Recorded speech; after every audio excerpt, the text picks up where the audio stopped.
Hi, I'm Howard Galganov. Welcome to Galganov.com and the first official, video editorial. You're looking at the way we live. This is Galganov.com in the country, as Ann and I have lived for, I can't even remember how many years. You might have a look at the boys behind. There are 4 horses. 3 of them belong to Ann and myself. Actually, I have a feeling that we belong to the horses. There are 2 big horses, 1 small horse, and 1 very small horse. Now, the very small horse belongs to our friends. This is a whole new adventure for myself and for Ann. Ann is our cameraman, or should I say camera woman to be politically correct. So we have an editorial today. I have an editorial that accompanies this video that you're going to be seeing, you are seeing actually on YouTube. And the editorial is, it's all about the cost of living and how people can't afford to live today. Now, when Ann and I got back from Texas, we thought prices were a little bit high in Austin, but we were away from our home base for 6 months.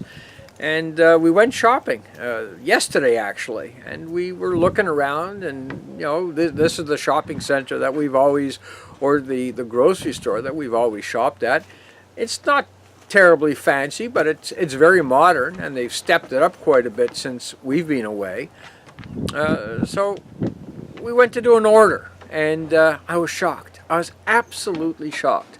Before Ann and I left for Texas, steak was between, depending where, $10 to $12 a pound, and $12 a pound bought you really good quality. Now it's $15 a pound, and the quality isn't good. It's not good at all. But $15 a pound. Hamburger meat probably went up 30–40% in that 6-month period that Ann and I were away. So I decided to walk around the store and check everything out. And I couldn't believe how much food costs. Now, we live, as you can see, this is a farming community. So it's not like Ann and I are oblivious to farmers and farming and the cost of farming. And let me tell you something. The cost of farming has not gone up that much. Not only has the cost of farming not gone up that much, but the way farming is conducted today has brought the prices to the farmers, in many ways, way down. So why is it so expensive? Well, there's answers for it, and the answers are that huge companies are ripping us off. They're killing us, and they're not doing it alone. They're doing it with the help of the government. Farmers today, the farm companies, the chemical companies, the companies that produce the seeds that are trademarked. How the hell do you trademark a seed? Well, these companies are making enormous amounts of money, and they've got billions of dollars to spend with lobbyists. So the government is helping the companies that are supplying the seeds and supplying all the chemicals to rip us off. And then you have, of course, these huge conglomerates, all these companies that are part and parcel of the food chain, right from the very basics all the way to when you walk into the grocery store and you pull it right off the counter. Now, this is killing us. It really is killing us. People are making enormous amounts of money. And you? Are you making enormous amounts of money? Have your revenue streams gone up? Well, mine haven't. Ann and I still work. I mean, we'll probably work until we die if we want to keep the lifestyle that we enjoy. People aren't earning more. People are actually earning less. Not only are they earning less, it's costing so much more just to get by. And it's the government that's hurting us right alongside all of the huge corporations that are taking advantage. So think about it for a second. My taxes haven't gone down, they've gone up. They've gone up substantially. I live in Ontario, Canada in the summertime, Ann and myself, and Striker, and our horses, of course, and the cat. And, in Ontario, our electric bill has gone up probably double within the last couple of years. Like, we just sold our farm. Now, we had a really ultra-modern farm. I built it myself. I was a contractor. I made sure that it was extremely energy efficient. At energy efficiency maximum, guess what? $1,000 a month. That's what it's costing us, if we would still be there, just to provide electricity to the farm. $1,000 a month. That's ridiculous. It's $12,000 a year. How much do you have to earn to clear $12,000 a year? Because it's not tax deductible. So guess what?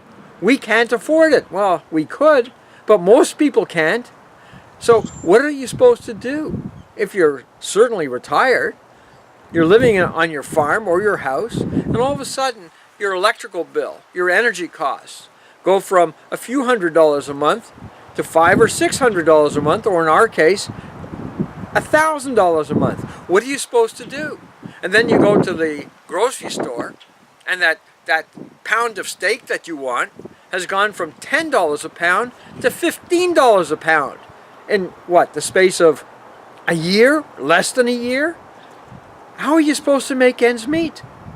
And then there's the cost of fuel. Well, we all had a vacation this past winter. The cost of fuel went down substantially, but it's coming back up. When you add all of this together, and then you start adding up our taxes and the cost of government, and it's not getting better, it's not getting easier. Fewer people are working, fewer people are contributing, but the wealthy people are really getting rich, the middle class are disappearing, and the poor, well, I don't know what's going to happen to the poor. Like, I'm worried about everybody. So this is the editorial today, which I assume you've read if you're listening and watching this. What are we going to do about it? You know, it's a few companies now that more or less control the entire food chain all along the way. What are we going to do about it? We can talk about it. That's what we're doing now.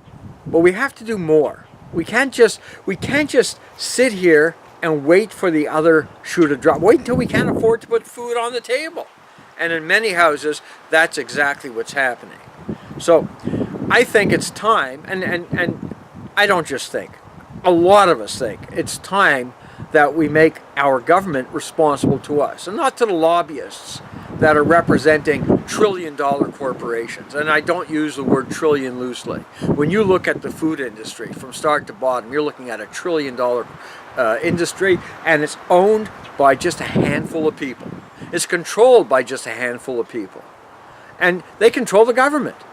You know, when we're watching all of the campaigns, whether Republicans or Democrats or Liberals or Conservatives in Canada or Conservatives and Labour Party in England, we're watching massive campaigns that are now in the billions of dollars. You can't run a campaign unless you're about to spend $1 billion.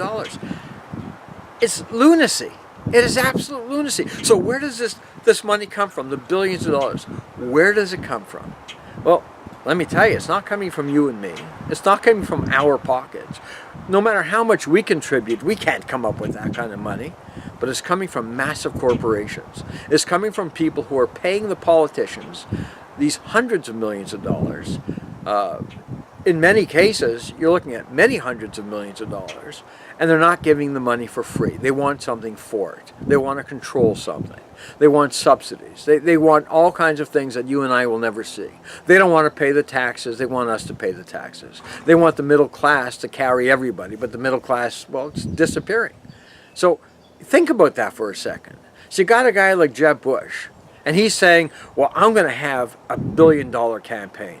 Well, ain't that swell? You think the people who are going to give Jeb Bush the $1 billion are going to give it to him because they like him? Because they think he's just a swell guy? Or do you think they want something back for it? Lobbying, power. The kind of power that gets you to pay $15 for a pound of steak. 15 bucks. While they can get whatever they want because they've got all the money. They've got access to all the money. More than that, they have access to all the politicians. We can't carry on like this forever. We really can't carry on like this forever. Sooner or later, I would say sooner rather than later, it's going to come to a head. Well, if I can help that happen sooner, then I'll be very pleased with myself. I think we should all work together to make sure that that kind of sensible policies, that kind of government happens before, well, we lose everything we've got. Because that's happening too. I'm Howard Galganov. This is Galganov.com. This is, well, I guess it's YouTube, Galganov on YouTube.com. That's kind of new. It's kind of exciting to say. It's brand new for us. And as you saw in today's editorial, we're at the middle of the month. This costs a lot of money to produce Galganov.com. It's not free. We have to pay for our IT guys. We've got to pay for sending out all of the notices that here's a new editorial, and believe me, that costs a lot of money.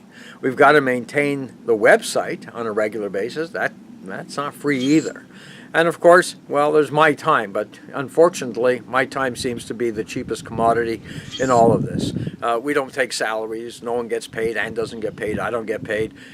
But it's not free. So if you can help out, we really would appreciate it.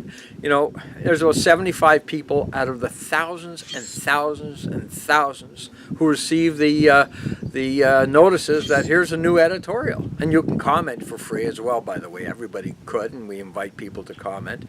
So out of all the people who benefit, who listen now, who read the editorials, only about 75 people ante up. And that's great, and I appreciate it enormously. And people who don't have the money, the people that we're talking about right now who can't afford to go to a grocery store and spend that kind of money on a steak. Never mind steak, mincemeat costs an enormous amount of money. Fresh fruit and vegetables cost an enormous amount of money. Even junk costs an awful lot of money. As I wrote in the editorial today, the packages are getting smaller, the prices are getting bigger, and the quality is not improving. So, if you can't afford to chip in and support Galganov.com, believe me, I understand. And just sending out the word and increasing the amount of people who visit Galganov.com is a great contribution as well. But if you can help out and you can send any type of support through PayPal on the website, or you can send a check to Galganov.com at P.O. Box 17, Williamstown, Ontario, K0C2J0. That is very much appreciated as well. Listen, this website, it's going anyways, with or without your help. But it'll be a lot easier on me with your help. Take good care. Thank you very much for visiting our first YouTube, Galganov.com. It's brand new to us. Hopefully you like it, and we'll keep doing it. Have a great day.